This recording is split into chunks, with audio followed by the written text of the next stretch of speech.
এখন বাংলাদেশে যেখানে হাদি হত্যার বিচার হয়নি সেখানে ইকরা আপুর হত্যার বিচার আসলে বাংলাদেশ পাবে কিনা আমি জানি না।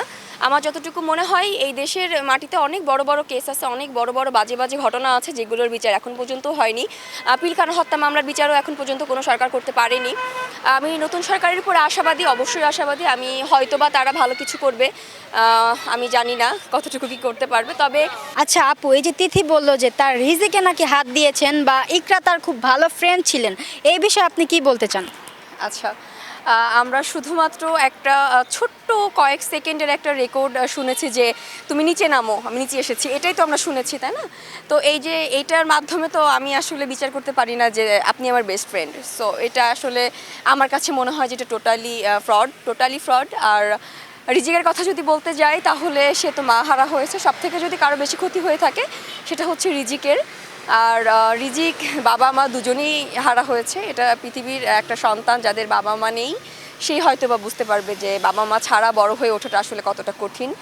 রিজিকের অবশ্যই এটা ফিল হবে, আজ হোক কাল হোক সে এটা ফিল করতে পারবে যে আমার মা নাই।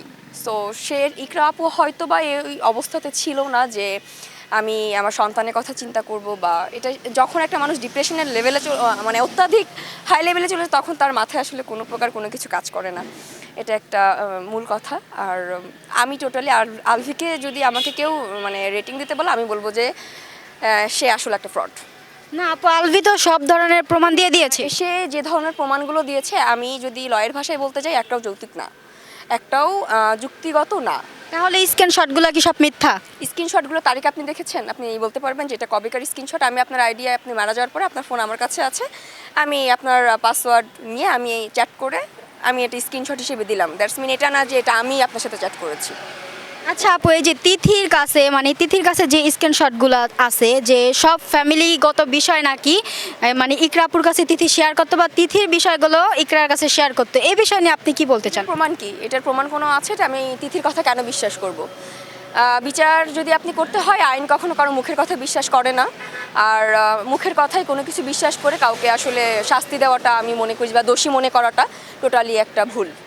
আচ্ছা, এই যে অনেকেই বলতেছে মানে এর আগে কেউ কখনো মুখ খুলে নাই, ইকরা মরার পরে অনেকে মুখ খুলতেছে যে দরজা বন্ধ করে দিত।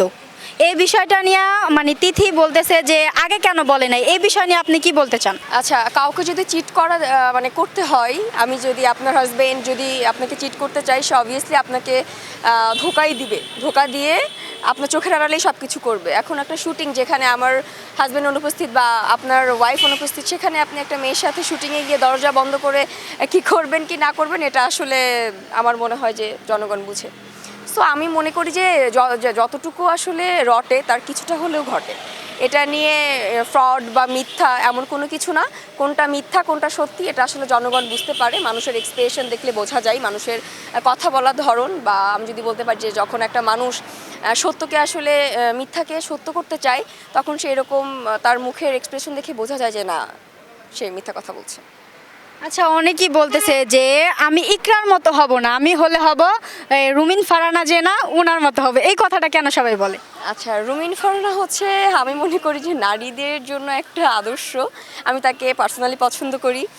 সে একটা কথা বলেছে যে মেয়েদের আসলে সৃষ্টিকর্তা আর হচ্ছে শিক্ষা ছাড়া কিছু নেই। এটা আসলেই আমি মনে করি যে আমি এই কথার পক্ষে 100% সহমত। কারণ একটা মেয়ের জন্য এটা সত্যি কথা যে একটা মেয়ের আসলে সমাজ বলেন, হাজবেন্ড বলেন, শ্বশুরবাড়ি বলেন, নিজের কোনো বাড়ি আসলে হয় না।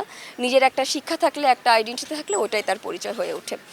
সো একটা মেয়ের পরিচয় তৈরি করাটা সবথেকে সবার আগে দরকার, সেটা হচ্ছে একটা পরিচয়। যে পরিচয়ের উপরে যাতে আমার আশেপাশে কেউ না থাকলে, যাতে আমাকে কেউ বলতে যেতে আঙুল তুলে যাতে কথা বলতে না পারে যে তুমি তো মেয়ে। এই যে একটা ব্লেম, আমি সবথেকে বেশি ঘৃণা করি যে তুমি মেয়ে, তুমি মানাই নাও, তোমাকে এটা মানতে হবে। এটা আমি সবথেকে বেশি ঘৃণা করি। আমি মেয়ে হয়েছি তার মানে এটা না যে আমাকে সব কিছু থেকে বঞ্চিত করতে হবে। মেয়েরা এখন অনেক কিছু করে। আমি আজকে যেহেতু মানে কি বলবো, ওমেন্স ডে, তো সেই ক্ষেত্রে আমি এমন একটা দেশ অবশ্যই দেখতে চাবো যেখানে আসলে নারীরা মানে আমাদের খবরের কাগজ খুললেই আমরা দেখি যে অমুক জায়গায় ধর্ষণ হয়েছে, এত বছর তরুণী, এত বছরের বাচ্চা, এটা সেটা।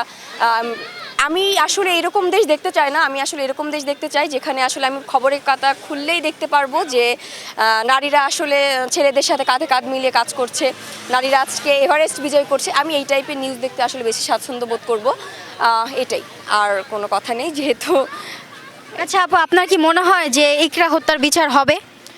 বাংলাদেশে এখন পর্যন্ত অনেক বড় বড় হত্যার মামলা হয়েছে, কিন্তু সেটা আসলে শাস্তি পর্যন্ত গড়ায়নি। আমি দেখেছি যে অনেক বড় বড় যারা অপরাধ করেছে তারা আসলে নির্দ্বিধায় ঘুরে বেড়াচ্ছে, সমাজের মাঝে বুক ফুলাই ঘুরে বেড়াচ্ছে। তো হয়তো বা এখন মানে আমাদের ব্যাপারটা হয়ে গেছে কি, আমরা ফেসবুকে যুদ্ধ করি বেশি, যে একটা টপিক হয়েছে আমি এখন ইকরাকে নিয়ে পোস্ট করেই যাচ্ছি বিচার চাচ্ছি, এই 2 দিন শাহবাগে গিয়ে আন্দোলন করে যাচ্ছি। বাট যখন একটা নতুন একটা টপিক চলে আসবে তখন মানুষ এই জিনিসটা আসলে ভুলে যায়, তখন মানুষের মাথায় আসলে জিনিসটা থাকে না যে আমাকে এই টপিকটা নিয়ে কথা বলতে হবে। হাদি ভাইয়ের বিচার, হত্যার বিচার এখন পর্যন্ত আমরা পাইনি। যেখানে হাদি হত্যার বিচারটা সব থেকে আগে করা উচিত ছিল, সেটা আমরা এখন পর্যন্ত পাইনি। তো এখানে বাংলাদেশের বুকে দাঁড়িয়ে, বাংলাদেশের মতো একটা জায়গায় দাঁড়িয়ে বিচার পাওয়াটা আসলে আমি জানি না কতদূর, যেহেতু এখন আমাদের নতুন সরকার বাস্তবায়ন হয়েছে। আমি সরকারের উপর আশাবাদী অবশ্যই, কিন্তু আমি চাই যে এই যে বিচারগুলো, যে হাদি হত্যা বিচার, ইকরা হত্যার বিচার, এই বিচারগুলো যাতে তারা অবশ্যই করে। আচ্ছা আপু, এখন বাংলাদেশে যেখানে হাদি হত্যার বিচার হয়নি, সেখানে ইকরা আপুর হত্যার বিচার আসলে বাংলাদেশ পাবে কিনা আমি জানি না। আমার যতটুকু মনে হয় এই দেশের মাটিতে অনেক বড় বড় কেস আছে, অনেক বড় বড় বাজে বাজে ঘটনা আছে যেগুলোর বিচার এখন পর্যন্ত হয়নি। পিলখানা হত্যা মামলার বিচারও এখন পর্যন্ত কোনো সরকার করতে পারেনি। আমি নতুন সরকারের উপরে আশাবাদী, অবশ্যই আশাবাদী। আমি হয়তোবা তারা ভালো কিছু করবে, আমি জানি না কতটুকু কী করতে পারবে। তবে যে বিচারগুলো যেগুলো এই যে বড় বড় যে মামলাগুলো আছে, শিশু ধর্ষণ বেড়ে যাচ্ছে, এই যে একটা ব্যাপার, এই বিচারগুলো আগে করা উচিত।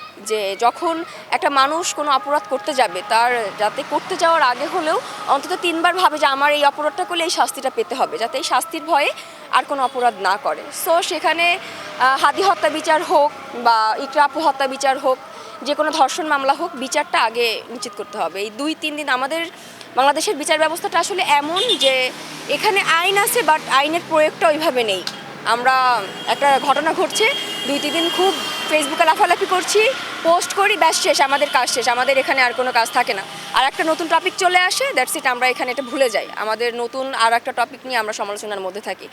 সো আমি চাবো যে এই যে সরকারের উপর আমার একটাই মানে রিকোয়েস্ট থাকবে, যে মামলাগুলো আছে, যে বড় বড় মামলাগুলো আছে, হাদি হত্যা বিচার মামলাটা আমি চাই যে হোক। এটা যেহেতু সেও আমাদের রাজপথে আমাদের সাথেই মানে আমরা যোদ্ধা একসাথে, যদি এক কথা যদি বলতে যাই।